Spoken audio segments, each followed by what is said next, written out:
नमस्कार मित्रों, महाजिति YouTube channel में एक बार फिर आपका हार्दिक स्वागत है।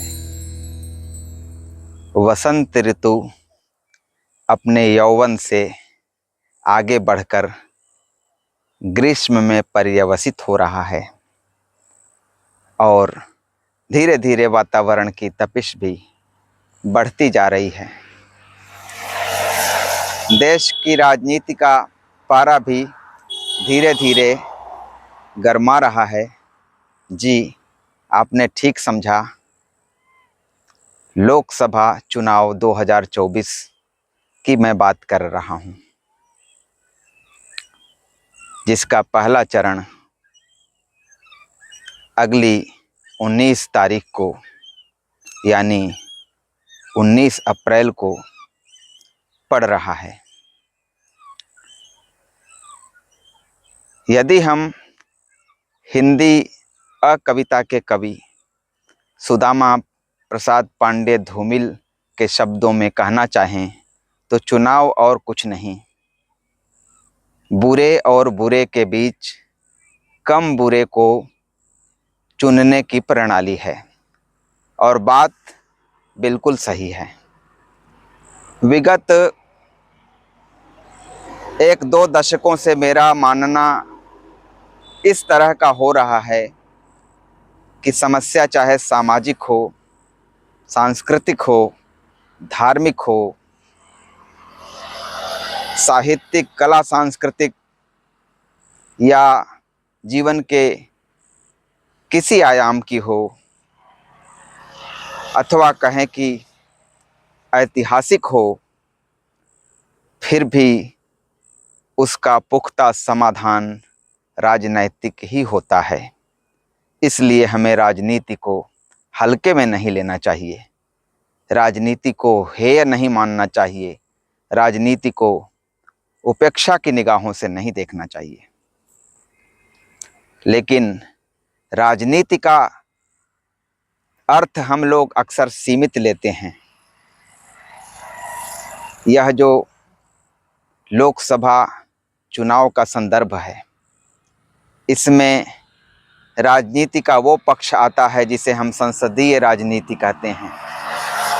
यह भी बहुत महत्वपूर्ण है क्योंकि इसके माध्यम से सरकार और जनप्रतिनिधियों का निर्वाचन होता है और सरकार सबसे बड़ी एजेंसी होती है किसी देश की।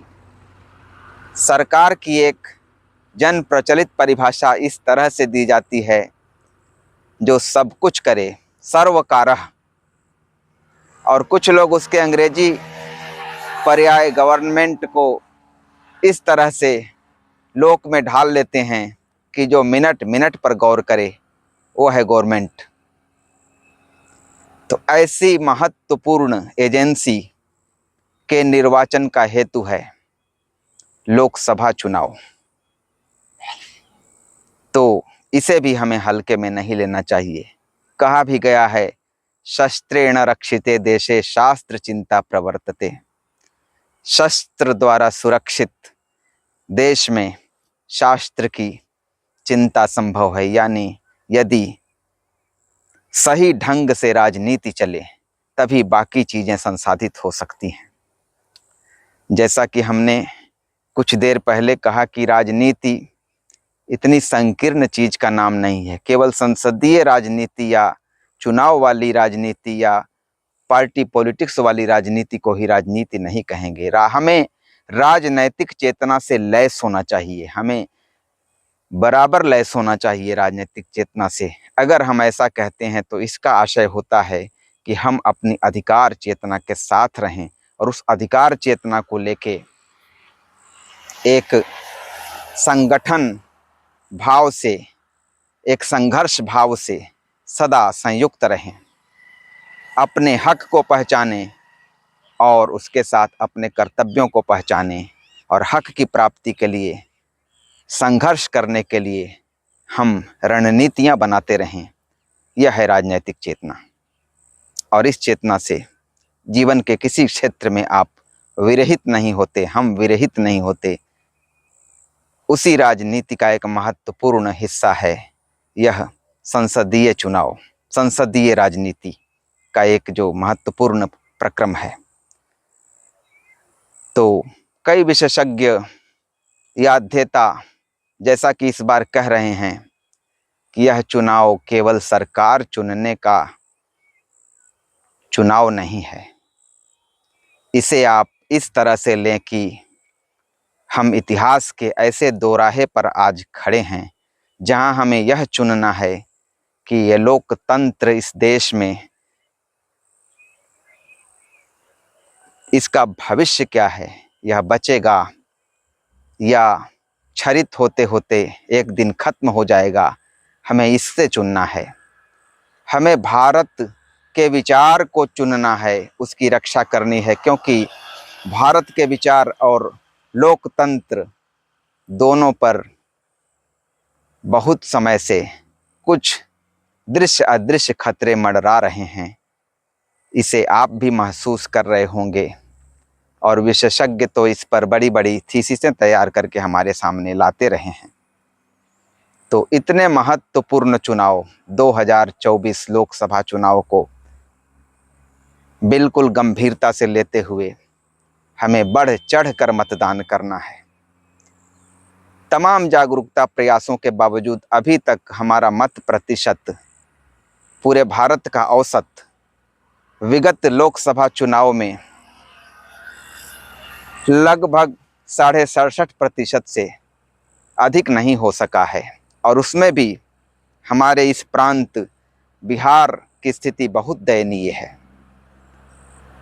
जम्मू कश्मीर के बाद कम मतदान में बिहार आता है, लगभग 57%। हालांकि यह आश्वस्ति की बात है कि इस देश के लोकसभा चुनाव में महिला और पुरुष दोनों का मत प्रतिशत लगभग बराबर अभिव्यक्त हुआ है। और बिहार तो उन राज्यों में है जिनमें महिलाओं का मत प्रतिशत पुरुषों से कहीं बेहतर है। और बाकी भी कई राज्य हैं, केरल है, हिमाचल है, अरुणाचल है या झारखंड भी है। तो महिलाओं का जो चुनाव से रिश्ता है या राजनीति से रिश्ता है, उस पर भी थोड़ी सी बातें हो जाएं। अभी तक लोकसभा में महिलाओं का प्रतिनिधित्व 545 में 82 से ऊपर नहीं पहुंच सका है। यह बहुत कम है, इसमें कोई शक नहीं। आधी आबादी के साथ इतना बड़ा अन्याय खुल के दिखाई देता है। हालांकि नारी शक्ति वंदन अधिनियम, जिसमें 33% आरक्षण का प्रावधान है, लोकसभा और विधानमंडलों में पारित करा दिया गया है। लेकिन दुर्भाग्य है कि इस चुनाव में वह लागू नहीं हो रहा है। नहीं तो 1/3 सीटें महिलाओं की होती और वो संसद में कम से कम 1/3 संख्या में अवश्य पहुंचती और आधी आबादी के प्रति न्याय की आवाज़ को संभवतः पुख्ता करती। इसे संभवतः 2029 के बाद ही लागू होना है, ऐसा लग रहा है। तो अभी भी लोकतंत्र और आधी आबादी का रिश्ता बहुत कमज़ोर है।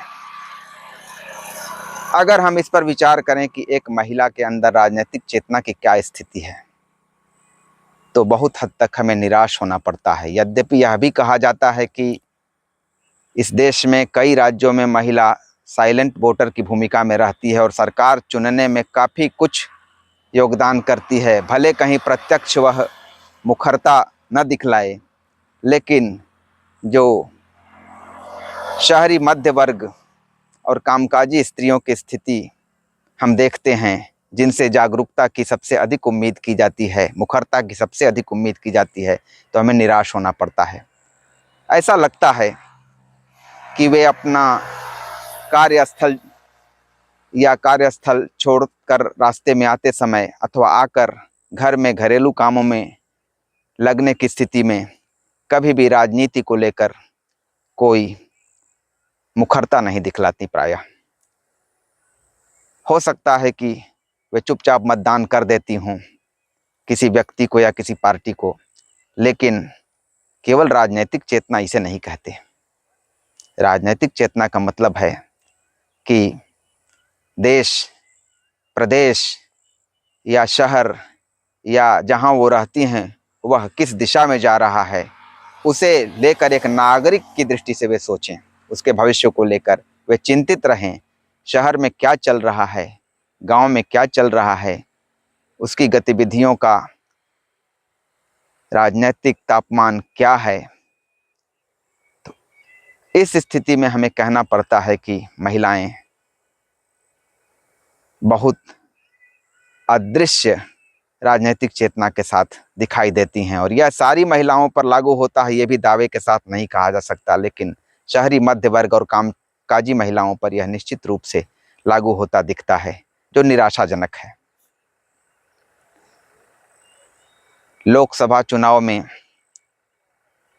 पहला आग्रह तो फिर घूम फिर कर यही है कि मत प्रतिशत को बढ़ाएं, बढ़ चढ़कर मतदान करें, लेकिन मतदान सही पार्टी को करें जिसका घोषणा पत्र आपको पसंद आता है।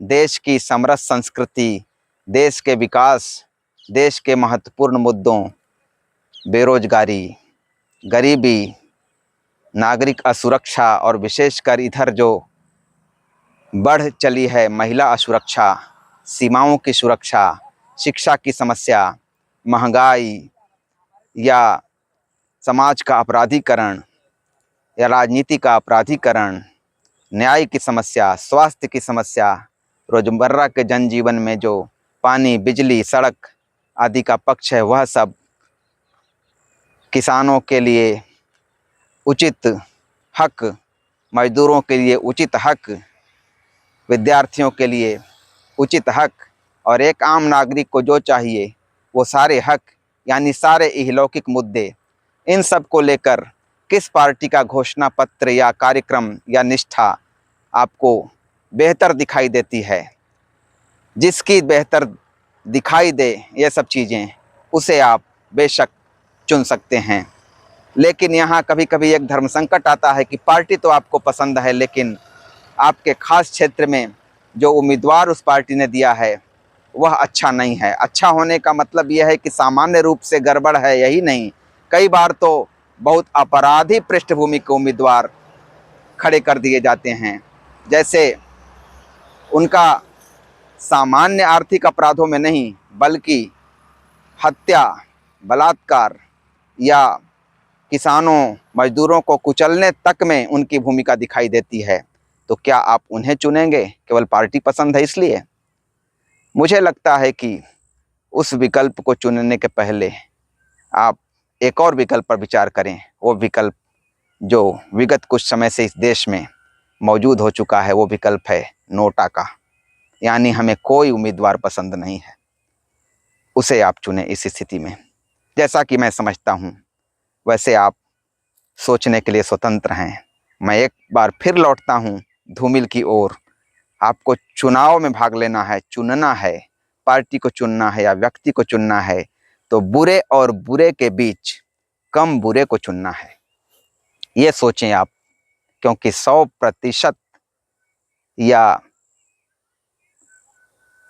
अधिकांशतः देखा जाए तो शायद आपको कोई अच्छा ना दिखाई दे, लेकिन सरकार सबसे बड़ी एजेंसी है, वो एजेंसी आप चुनने जा रहे हैं और उस एजेंसी के माध्यम से इस देश के भविष्य को चुनने जा रहे हैं, अपने इलाके का भविष्य चुनने जा रहे हैं, उसी में जो समाहित है।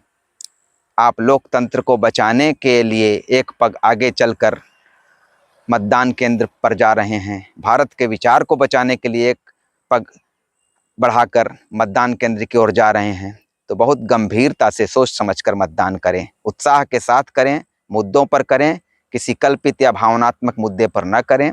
जयशंकर प्रसाद ने अपने महाकाव्य कामायनी में यह संकेत किया था कि हमारा जो प्रजातंत्र है, जिसे हम अब लोकतंत्र कहना ज़्यादा मुनासिब समझते हैं, किस प्रकार का हो रहा है। यह अभिनव मानव प्रजा सृष्टि द्वैता में लगी निरंतर ही, वर्णों की करती रहे वृष्टि, अनजान समस्याएं गढ़ती रचती हो अपनी ही विनष्टि। ऐसी ऐसी कल्पित समस्याएं यह राजनीति रचती है कि क्या कहा जाए। आप मतदान करें तो वास्तविक ठोस मुद्दों पर, मंदिर मस्जिद, जाति भेद, जाति के नाम पर लड़वाना आदि भावनात्मक मुद्दों से या नकली सीमा विवादों से, नकली भारत पाकिस्तान के खेल से आप जरा सा भी प्रभावित न हों। वो सब पार्टियां अपनी विफलताएं छुपाने के लिए अक्सर आपके सामने झुनझुने की तरह पेश करती रहती हैं। इस वीडियो को मैं धूमिल की ही एक कविता से समाप्त करना चाहता हूँ। उसमें उन्होंने बताया है कि जनता क्या है और देश की राजनीति कैसी है।